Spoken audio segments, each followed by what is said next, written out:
Assalamualaikum warahmatullahi wabarakatuh. Perkenalkan, nama saya Nurul Ain Askatur Rahma, NIM 311901, dari jurusan Ilmu Al-Quran dan Tafsir IAIN Kota Pekalongan. Di sini, saya akan menjelaskan sedikit mengenai Isra Mi'raj Nabi Muhammad SAW. Rasulullah diperjalankan pada waktu malam dengan jasad beliau, menurut pendapat yang sahih, dari Masjidil Haram ke Baitul Maqdis dengan mengendarai buruk ditemani malaikat Jibril. Beliau turun di Baitul Maqdis, lalu sholat berjamaah sebagai imam bersama para nabi. Sementara itu, buruk ditambatkan di pintu Masjidil Aqsa. Selanjutnya, beliau melakukan Mi'raj bersama Jibril pada malam itu juga, dari Baitul Maqdis ke langit ke dunia. Sesampainya di sana, malaikat meminta agar pintu langit dibuka.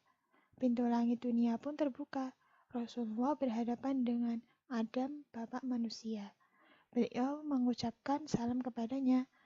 Adam menyambut Rasulullah dan menjawab salam beliau. Kemudian membenarkan nubuwah beliau. Di langit dunia ini memperlihatkan ruh para syuhada di sebelah kanan dan ruh orang-orang yang celaka di sebelah kiri beliau. Di langit yang pertama, Jibril membawa Rasulullah naik ke langit yang kedua.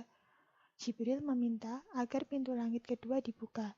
Di sana terlihat Yahya bin Zakaria dan Isa bin Maryam.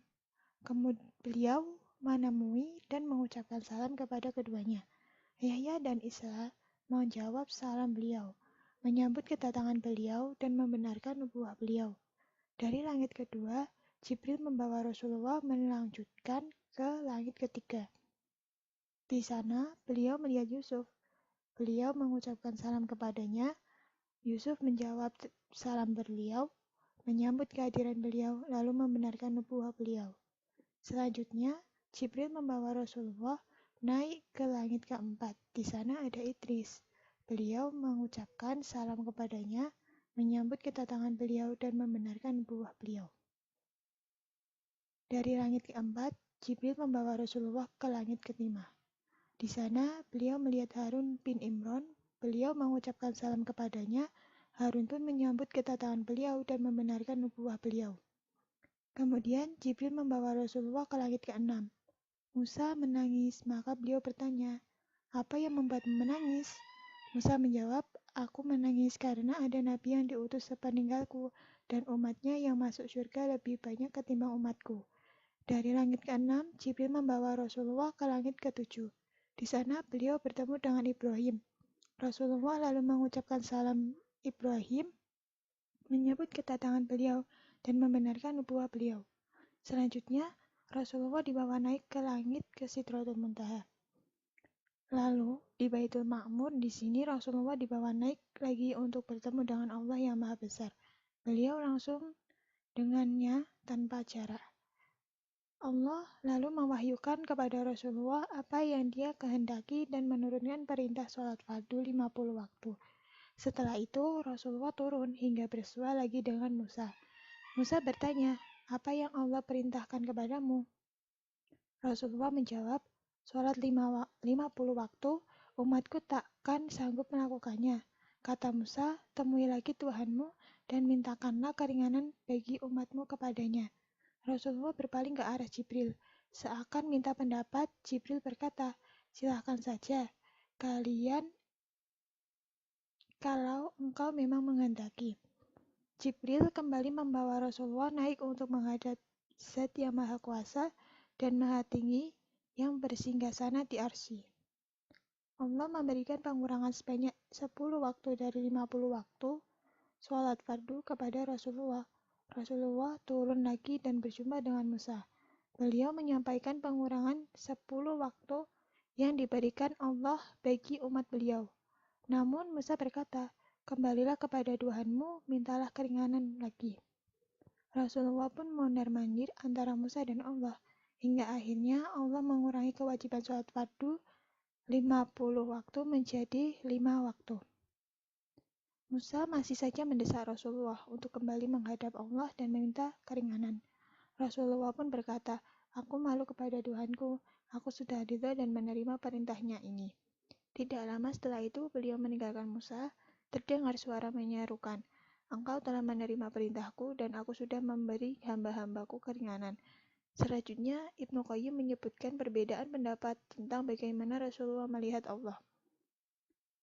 Kemudian, menyitir pendapat Ibnu Taimiyah dalam soal ini, intinya Rasulullah melihat Allah dengan mata telanjang. Namun, pendapat ini tidak pernah dikemukakan oleh salah satu sahabat pun. Sedangkan pendapat yang dikutip dari Ibnu Abbas bahwa Rasulullah melihat Allah dengan mata telanjang maupun dengan mata hati itu tidaklah kontradiktif.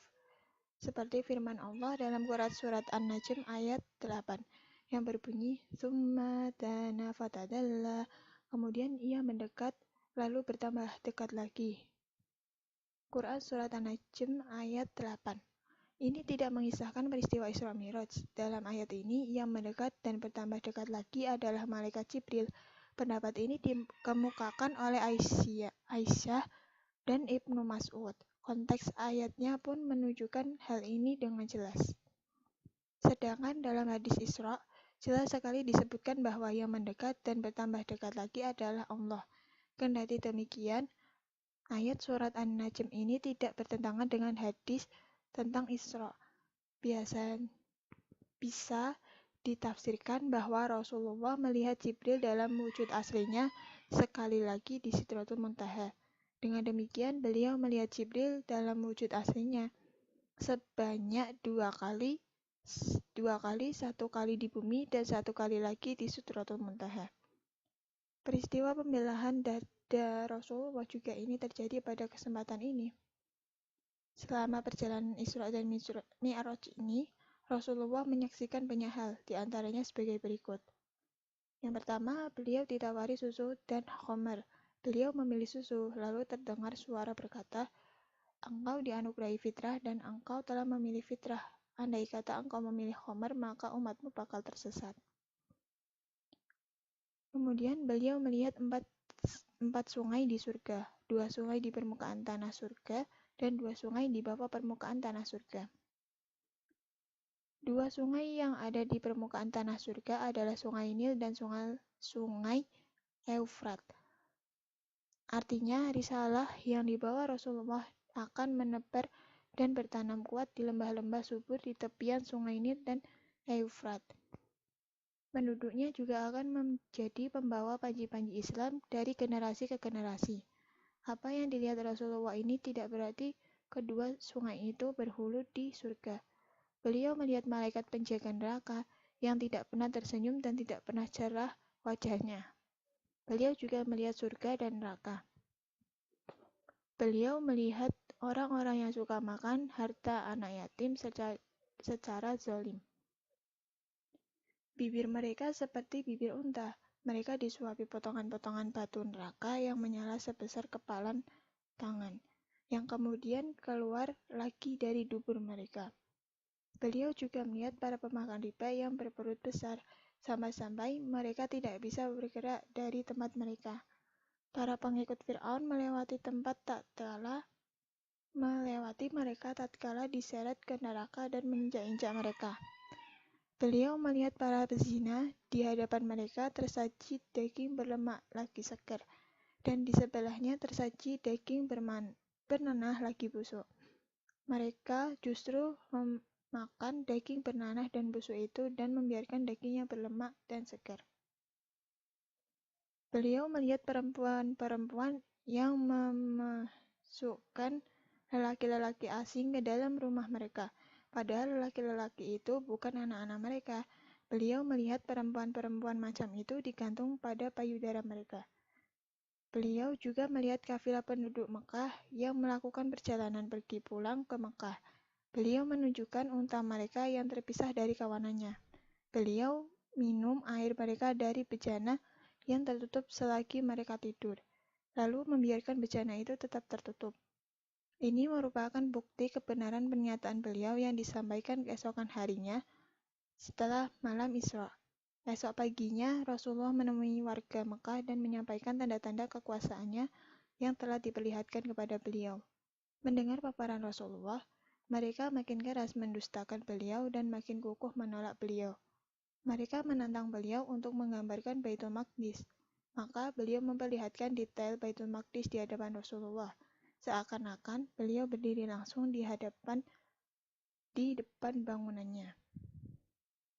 Beliau terus menyampaikan tanda-tanda kekuasaannya, sehingga mereka tidak bisa membantah sepatah kata pun. Beliau menceritakan kafilah yang beliau lihat saat perjalanan pergi pulang ke Makkah. Beliau kabarkan kepada mereka waktu kedatangan kafilah itu. Beliau menceritakan juga unta yang terpisah dari kafilah tersebut.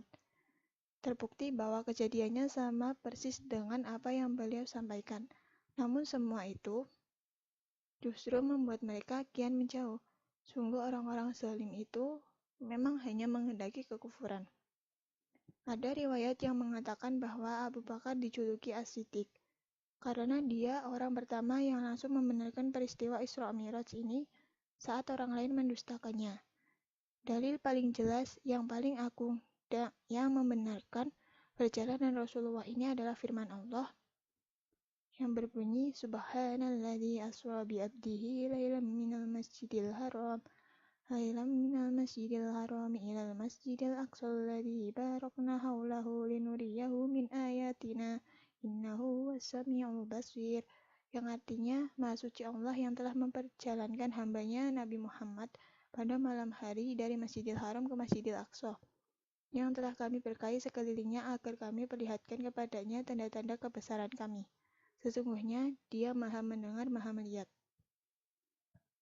Dan inilah sunatullah untuk para nabinya. Allah berfirman dalam Quran Surat Al-An'am ayat 75 yang berbunyi wa kadzalika nuri Ibrahim malakutas samawati wal ardi waliyakuna minal muqinin, yang artinya dan demikianlah kami memperlihatkan kepada Ibrahim kekuasaan atau kami yang terdapat di langit dan di bumi, dan agar dia termasuk orang-orang yakin.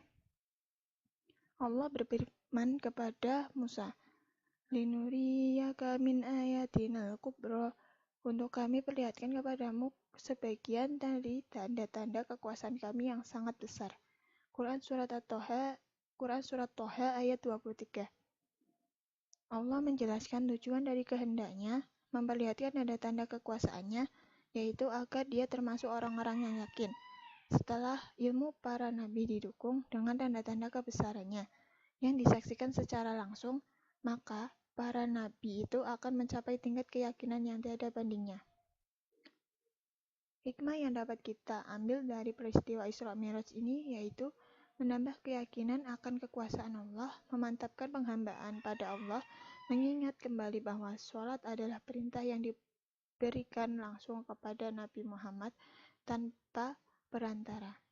Sekian dari saya, kurang lebihnya mohon maaf. Wabillahi taufiq wal hidayah. Wassalamualaikum warahmatullahi wabarakatuh.